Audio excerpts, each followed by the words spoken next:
चलिए भाई लोग, इस वीडियो में हम लेके आए हैं डीपीपी 6। डीपीपी 6 में कैसे कैसे क्वेश्चन है और किस प्रकार से बनेगा, आइए समझते हैं और सीखते हैं। ठीक है, क्वेश्चन नंबर फर्स्ट जो है डीपीपी 6 का, इसमें लिखा है tan inverse 3 plus tan inverse x बराबर में tan इनवर्स 8, तो x का मान बताएं। x का मान बताएं। ठीक है, चलो भाई, तो x का मान बताना है तो इसका आंसर 1/5 होना चाहिए। का है अब तो हम इसका जब कैलकुलेशन करेंगे तो देखो tan inverse x plus y बटा 1 माइनस एक्स वाई करेंगे हम, और उधर है tan इनवर्स 8, मतलब tan inverse x plus tan inverse y के रूल पर इसको तोड़ दिए तो tan inverse x plus y बटा 1 माइनस एक्स वाई हो गया। अब tan इनवर्स दोनों साइड से हटा देंगे तो 3 प्लस एक्स बटा 1 माइनस 3x होगा। उधर क्या बचेगा, 8 बचेगा। तिरछा तिरछी गुना होगा तो 3 प्लस एक्स बराबर में हो जाएगा 8 माइनस 24x। 24x इधर आके जोड़ाएगा तो 25x हो जाएगा, और इधर 3 उधर जाके 8 में से घट जाएगा तो 5 हो जाएगा। x बराबर हो जाएगा 5/25, कट के 1/5। तो इस प्रकार से इस सवाल का आंसर होगा 1/5। चलिए अब हम बनाएंगे सवाल नंबर 2 में लिखा है cot π/4 अब माइनस में 2 cot इनवर्स 3, यही ना है जी। अब इसके बारे में सोचना है। अब एक बात बताओ कि यहाँ cot जो है इसको पहले tan में बदल दोगे तो 90 माइनस करोगे तो tan में आ जाएगा, तो 90 माइनस करोगे तो tan में आ जाएगा। तो क्या लिखोगे इसे, tan π/2 minus π/4 minus 2 cot inverse 3, ऐसा हो जाएगा। ये काहेला किया गया है, cot को tan में बदलने के लिए। tan में हम बदलेंगे तो 90 माइनस थीटा करेंगे, थीटा समझ लो, cot थीटा बराबर tan 90 माइनस थीटा। अब बताओ π/2 में से π/4 घटेगा, 90 में से 45 घटेगा तो 45 ही बचेगा। ठीक है, और माइनस माइनस ही प्लस हो जाएगा, और 2 है तो 2, cot इनवर्स को tan इनवर्स में 1/3 लिख सकते हो ऐसे। ठीक है, अब एक बात बताओ, tan π/4 प्लस थीटा का सूत्र होता है 1 plus tan theta, 1 plus tan theta और बटा 1 माइनस tan थीटा। तो थीटा के जगह जो है वो लिख दिया गया, देख लो इस प्रकार से। कौन दिक्कत है इसमें, tan π/4 प्लस थीटा समझ लो इसको, इसका सूत्र होता है 1 प्लस tan थीटा बटा 1 माइनस tan थीटा। अब बताओ कि 2 tan इनवर्स 1/3 का क्या फार्मूला होगा, तो 2 tan इनवर्स x का फार्मूला होता है tan इनवर्स 2x बटा 1 माइनस एक्स स्क्वायर। तो हाई हो गया, यहाँ पर थोड़ा सा इधर मिटा देते हैं तब बताते हैं। देखो 1 प्लस उतार देंगे, tan जो बाहर है वो लिख देंगे, 2 tan इनवर्स x का फार्मूला होता है tan इनवर्स 2x बटा 1 माइनस एक्स स्क्वायर, ऐसा होता है। उसी तरह से नीचे भी होगा, tan इनवर्स उतार देंगे और 2 गुने 1/3 यानी 2x बटा में 1 माइनस एक्स स्क्वायर, ऐसा करेंगे। ठीक है, नीचे भी हम 2 tan इनवर्स x है, 2 tan इनवर्स x है, तो 2 tan इनवर्स x का फार्मूला लगेगा। अब इसमें देखो ऊपर जो है 1 प्लस हो गया और है tan हट गया, 2/3, 3 के स्क्वायर 9, 9 एकम 9, 9 में से 1 गया तो 8/9 पलट करें 9/8 हो जाएगा। तो 2/3 जो ऊपर है 2/3 लिख दो, और इसका 3 के स्क्वायर पलट उलट के 9/8 आएगा। उसी तरह से यहाँ 1 माइनस, यहाँ भी 2/3 होगा और यहाँ भी है पलट के 9/8 आएगा। 3 3 9 में से 1 गया 8, तो यहाँ 8 आएगा। अब बताओ ये जो है हो गया कितना, 2 चौका 8 है कट गया, 2 चौका 8 है कट गया, 4 3 12 एकम 12 में से 9 गया, तो 12 में से 9 गया तो 3/4 हो गया, और 4 3 12 12 एकम 12, 12 में 9 जोड़ेंगे तो 21/12 हो गया। ठीक है, और यहाँ भी 12 हो जाएगा एलसीएम में। ठीक है, 12 12 खत्म, 21/3, 21/3 कटेगा तो 7 आएगा। इसलिए 2 नंबर प्रश्न का आंसर 7 होगा, ऑप्शन नंबर ए में दिया गया है। ठीक है, देख लो।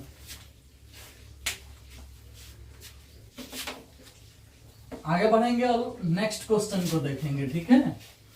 ये सब क्वेश्चन किस प्रकार सॉल्व किया जा रहा है थोड़ा सा देखो, एक आध क्वेश्चन थोड़ा सा सॉल्व करने वाला भी आता है, ऐसे सोच समझ के नहीं बना पाओगे, कलम चलाना पड़ेगा, नहीं तो आंसर बहुत सारे लोग याद कर गए होंगे, देखो कि कहीं से तो याद तो है ही।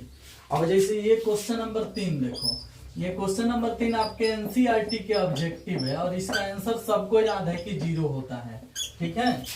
लेकिन बनेगा कैसे, तो ये एनसीईआरटी में भी बताया गया है और फिर से हम बता देते हैं, ठीक है। इसका आंसर आएगा 0।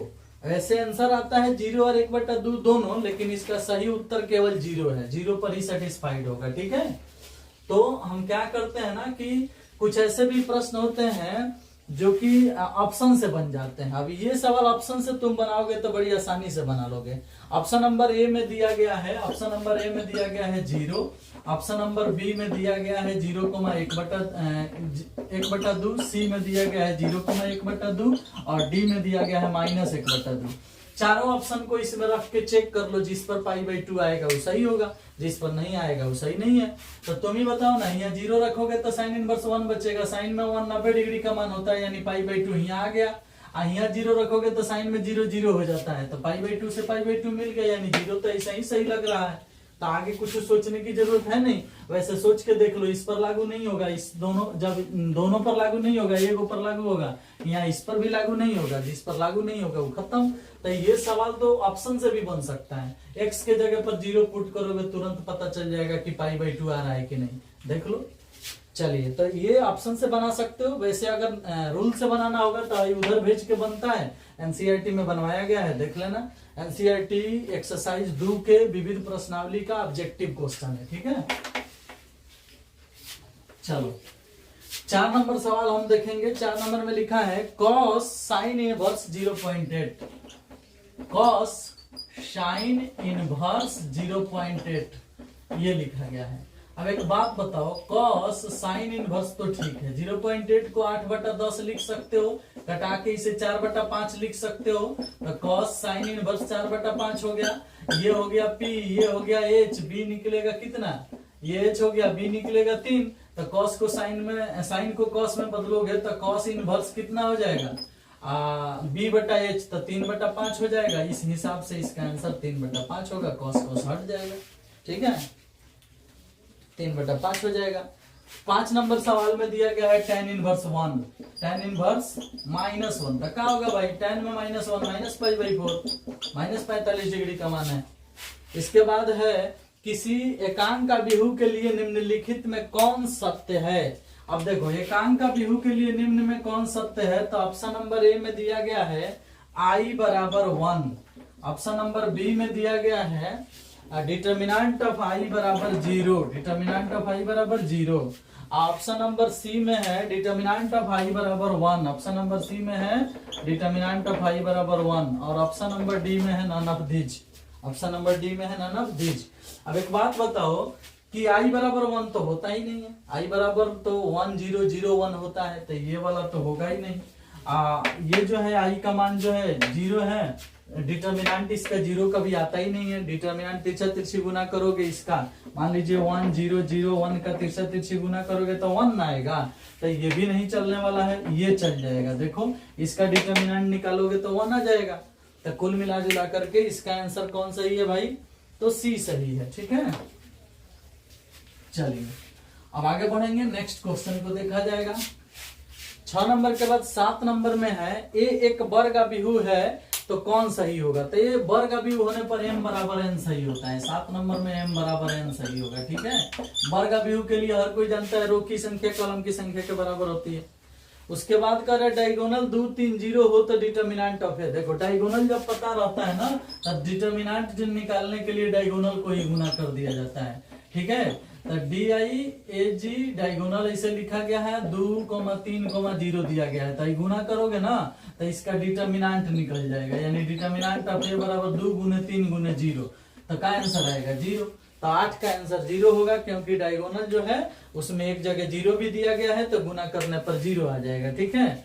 तो याद रखना, जब भी किसी वर्ग अभिहु का डायगोनल दिया गया हो और उसका डिटर्मिनेंट पूछा जाए तो डायगोनल को गुना कर दिया जाता है, ठीक है, हमेशा याद रखना। 9 नंबर सवाल में कह रहा है कि x340, 9 नंबर सवाल में है a बराबर x340, ठीक है।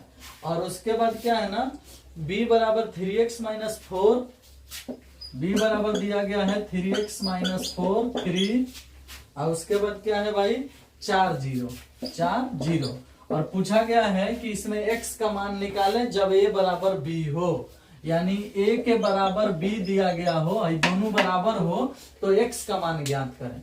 अब एक बात बताओ, 4 से 4 मिल रहा है, 0 से 0 मिल रहा है, 3 से 3 मिल रहा है, तो एक बराबर ही लिखा जाएगा।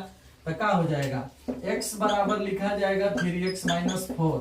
अब 3x में इधर 4 इधर आके प्लस में हो जाएगा और x उधर जाके घट जाएगा, तो 3x में से x घटेगा 2x, 2 से भाग लगेगा तो x का मान 2 आएगा, ठीक है। तो x का मान 2 ऑप्शन नंबर बी में है। क्वेश्चन नंबर 10 में कह रहे हैं कि a बराबर aij 3/3 कोटि का है, तो डिटर्मिनेंट ऑफ a बराबर 2 है, कह रहा है क्वेश्चन नंबर 10 में कह रहा है कि यदि a बराबर aij 3/3 कोटि का है और डिटर्मिनेंट ऑफ a बराबर 2 दिया है, डिटर्मिनेंट ऑफ a बराबर 2 दिया है, तो 2a का होल डिटर्मिनेंट निकालो, 2a का होल डिटर्मिनेंट। अब एक बात बताओ, के ए के होल डिटर्मिनेंट का रूल होता है के पावर n डिटर्मिनेंट ऑफ है, तो 2a के होल डिटर्मिनेंट का रूल होगा 2 के पावर 3 डिटर्मिनेंट ऑफ है, क्योंकि यहाँ 3 जो है कोटि है। आप पढ़े होंगे के ए के होल डिटर्मिनेंट बराबर के पावर n डिटर्मिनेंट ऑफ है, पढ़े थे फॉर्मूला। तो ये नवा जो है वो कोटि होता है, तो 2a के होल डिटर्मिनेंट का होगा 2 के पावर 3 डिटर्मिनेंट ऑफ है, 3 जो है वो कोटि है। अब बताओ कि 2 के पावर 3 मतलब 8 होता है, और यहाँ डिटर्मिनेंट ऑफ a का मान 2 रख दोगे तो 8 दूना 16 आएगा, तो इसका आंसर तो 16 आएगा। तो क्वेश्चन नंबर 10 का आंसर क्या होगा, 16 होगा। क्वेश्चन नंबर 11 में है I00I a स्क्वायर का डिटर्मिनेंट पूछा गया है, ठीक है। देख लो भाई, 11 नंबर इधर बना देते हैं। कह रहा है कि a बराबर दिया गया है I00I और पूछा गया है कि a स्क्वायर का डिटर्मिनेंट निकालो। तो भाई पहले a स्क्वायर तो निकालो, a स्क्वायर के लिए इसका स्क्वायर होता है शुरू में, तो यहाँ i स्क्वायर आ जाएगा, 0 हो जाएगा, 0 हो जाएगा, i स्क्वायर हो जाएगा। i स्क्वायर का मान होता है -1, i स्क्वायर का मान होता है -1। जब इसका डिटर्मिनेंट निकालोगे तो तिरछा तिरछी गुना करोगे तो -1 गुना होके +1, यानी इसका डिटर्मिनेंट वैल्यू आएगा 1। कितना आएगा, 1। तो हो गया आंसर 1 होगा, जिस ऑप्शन में होगा वो सही होगा, 11 का ये सही है, ठीक है। चलिए इसके बाद हम बनाने वाले हैं 11 के बाद 12 नंबर क्वेश्चन। 12 नंबर क्या कह रहा है, कह रहा है कि यदि ये कोटि 2 का व्युत्क्रमणीय अभिहु है तो डिटर्मिनेंट ऑफ ए इनवर्स किसके बराबर है। ए भाई, व्युत्क्रमणीय अभिहु जब रहता है तो डिटर्मिनेंट ऑफ ए इनवर्स का रूल होता है 1 बटा डिटर्मिनेंट ऑफ ए, ठीक है। क्वेश्चन नंबर 12 में पूछा गया है कि dt ऑफ ए इनवर्स क्या होगा, तो ये तो फॉर्मूला में ही बताया गया है 1 बटा dt ऑफ ए होगा, 1 बटा dt ऑफ ए होगा, जो कि आपका ऑप्शन नंबर सी में है, ठीक है। चलिए 13 नंबर सवाल में दिया गया है, ध्यान से देखना। 13 नंबर सवाल में दिया गया है कि 0 माइनस ए माइनस बी ए 0 माइनस सी बी सी 0, ठीक है। अब इसका मान पूछा गया है कि क्या होगा। तो पहला बात ध्यान से देखो, हम पढ़ाए थे कि जो भी 3/3 कोटि का विषम सममित अभिहु है उसका अगर हम डिटर्मिनेंट निकालेंगे तो आंसर 0 होगा। तुम बताओ कि यहाँ a पॉजिटिव है, a निगेटिव है, b पॉजिटिव है, b निगेटिव है, c पॉजिटिव है, c निगेटिव है, मुख विकर्ण 0 है। तो 3/3 कोटि के विषम सममित अभिहु से बना हुआ सारणिक है, इसका डिटर्मिनेंट निकालोगे ना तो 0 ही आएगा। एक्सपेंडिंग करके देख लेना, ये थ्योरी में लिखवाया गया है ये स्टेटमेंट कि अगर 3/3 कोटि का कोई विषम सममित अभिहु हो तो उसका डिटर्मिनेंट हमेशा 0 होता है। 14 नंबर सवाल देख लो भाई। 14 नंबर में है यदि x बराबर √a के पावर साइन इनवर्स t, अगर y बराबर √a के पावर कॉस इनवर्स t, तो dy बटा dx क्या होगा। अरे भैया एनसीईआरटी 5.7 क्वेश्चन नंबर 11 बनाया गया है, इसका आंसर माइनस वाई बटा एक्स होता है, माइनस वाई बटा एक्स होता है। कैसे बनता है, तो इस समीकरण को फर्स्ट मान लो और इस समीकरण को सेकंड मान के दोनों को गुना कर दो। एक्स से वाई में गुना होगा एक्स वाई, या हाई दोनों गुना होगा तो रूट अंडर सेम बेस में पावर जुटता है, ए के पावर हो जाएगा साइन इनवर्स टी प्लस में कॉस इनवर्स टी। अब ये पाई बाई 2 हो जाता है, ये अचर राशि हो गया, तो एक्स वाई बराबर हो गया रूट अंडर ए के पावर पाई बाई 2 का है, तो sine inverse T plus cos inverse T बराबर तो पाई बाई 2 होता है। अब डीसी होगा तो एक्स वाई के DC Y plus X D Y बटा डीएक्स होता है, और इसका डीसी 0 होता है। ये उधर जाएगा माइनस में होगा, एक्स भाग में जाएगा तो डी वाई बटा डीएक्स का मान आता है माइनस वाई बटा एक्स, तो इसका आंसर माइनस वाई बटा एक्स होता है। चलिए, तो कुछ ऐसे भी प्रश्न है जिसका आंसर याद भी रखा जा सकता है, क्योंकि इतना बार तुम लोग बना चुके हो ना कि उससे याद कर सकते हो। ठीक है, मान लो कोई सवाल 10 बार बनाओगे तो ऑटोमेटिक याद हो जाएगा। इसीलिए तो हम कहते हैं कि हर टेस्ट में आप शामिल होइए, आप कितना भेड़ा होंगे ना, तो लास्ट तक क्वेश्चन याद हो जाएगा, आंसर भी याद हो जाएगा। ठीक है, अब जैसे इसके बाद वाला भी देखो, वो भी बेहतरीन क्वेश्चन है, डीसी का क्वेश्चन है। पढ़ाया गया था x के पावर 3 इंटू वाई के पावर 4 और x प्लस वाई के पावर 7। बोला गया था कि अगर x और y के पावर जोड़ने से इधर वाला पावर प्राप्त हो जाए तो इसका डीसी जो निकलता है वह हमेशा y बटा x निकलता है। ठीक है, इस सवाल को आप लोग बनाए होंगे taking log on both side करके, इसका डीसी किए होंगे, तब जाकर के आया होगा आंसर y बटा x। तो कुछ ऐसे प्रश्न होते हैं जो आपके एग्जाम में 5 नंबरिया में पूछे जाएंगे, ऑब्जेक्टिव में भी पूछे जाएंगे। तो जो 5 नंबरिया और ऑब्जेक्टिव दोनों में पूछे जाते हैं उसका आंसर याद रखना चाहिए। जैसे ये सवाल है ना, तो इसका आंसर याद रखना y बटा x, कब, जब ये दोनों पावर जोड़ने पर इधर वाला पावर आ जाए तब। ठीक है, एक्स वाई से बनाया गया इस तरह से। चलिए, अब 16 नंबर सवाल हम देखेंगे। 16 नंबर सवाल कह रहा है कि y बराबर साइन इनवर्स कॉस एक्स, तो dy बटा dx क्या होगा। y बराबर साइन इनवर्स कॉस एक्स, अब इसका dc पूछा गया था। कॉस को पहले साइन में बदलो, साइन में बदलने के लिए 90 में से घटाना पड़ेगा, तो हो जाएगा पाई बाई 2 माइनस एक्स, क्योंकि हर कोई जानता है साइन 90 माइनस थीटा बराबर कॉस थीटा, तो इस कॉस थीटा को इस तरह से लिखना पड़ेगा। साइन साइन उड़ जाएगा, पाई बाई 2 माइनस एक्स बचेगा। अब पाई बाई 2 माइनस एक्स का कोई डीसी पूछे तो भला तुम ना बता पाओ, ऐसा हो ही नहीं सकता है। पाई बाई 2 का डीसी 0 माइनस एक्स का डीसी -1, तो इसका आंसर आएगा -1। अब इसके बाद वाला एक प्रश्न देखते हैं, कह रहा है कि ई के पावर 2x का डीसी बताओ। ले भाई, कौन नहीं बताएगा। कह रहा है कि ई के पावर 2x का डीसी बताओ। ई के पावर 2x का डीसी क्या होगा, 2e के पावर 2x होगा, दूसरा क्या होगा, यही होगा। इसके बाद क्या कह रहा है, इसके बाद कह रहा है कि e के पावर log x का डीसी बताओ। अरे भैया, e के पावर log x का जब डीसी बताना है तो पहले तो e log लेके भाग जाता है, तो खाली x बचेगा। अब कोई भी बता देगा कि x का डीसी 1 होता है, कोई भी बता देगा। हम फॉर्मूला में लिखवाए भी हैं कि e के पावर log x का डीसी 1 होगा। उसके बाद है log 10 के पावर x का डीसी बताइए। log 10 के पावर x का डीसी बताइए। अब देखो भाई, यहाँ पावर में x है तो पावर आगे आ जाएगा, तो x log 10 हो जाएगा। log 10 अचर राशि है, बाहर रहेगा, x के डीसी 1, खाली log 10 होगा इसका आंसर। समझ में आ रहा है कुछ। अब भाई x जो है ये इधर आ जाएगा, चाहे हम आपको एक डिफरेंशिएशन का फॉर्मूला भी पढ़ाए थे, याद रखना, log a के पावर x का डीसी खाली log a होता है, याद करना। उसी तरह से log 10 के पावर x का डीसी कोई पूछेगा तो खाली log 10 होगा। x को आगे बुला दोगे तो x log 10 का डीसी कोई पूछेगा तो 7x का डीसी जिस प्रकार 7 होता है, 5x का डीसी जिस प्रकार 5 होता है, उसी तरह से x log 10 का डीसी log 10 होगा। चलिए, इसके बाद आखिरी क्वेश्चन है d फाई बटा dx, जहां फाई बराबर e के पावर x। कह रहा है कि d फाई बटा dx का मान बताइए जहां फाई बराबर e के पावर x रखना है। अरे भैया, फाई के जगह e के पावर x रखबा तो डीसी करवा तो e के पावर x से आई, यानी फाई आई, तो एक आंसर जो है ना e के पावर x ही होगा, यानी फाई ही होगा, क्योंकि e के पावर x के डीसी e के पावर x से आएगा। तो इस प्रकार से हम लोग जान गए कि 20 नंबर का आंसर e के पावर x होगा। ठीक है, चलो, तो हम लोग कुल मिला जुला करके ये डीपीपी खत्म कर लिए। अब वेट कीजिए नेक्स्ट डीपीपी का। Thank you, bye bye.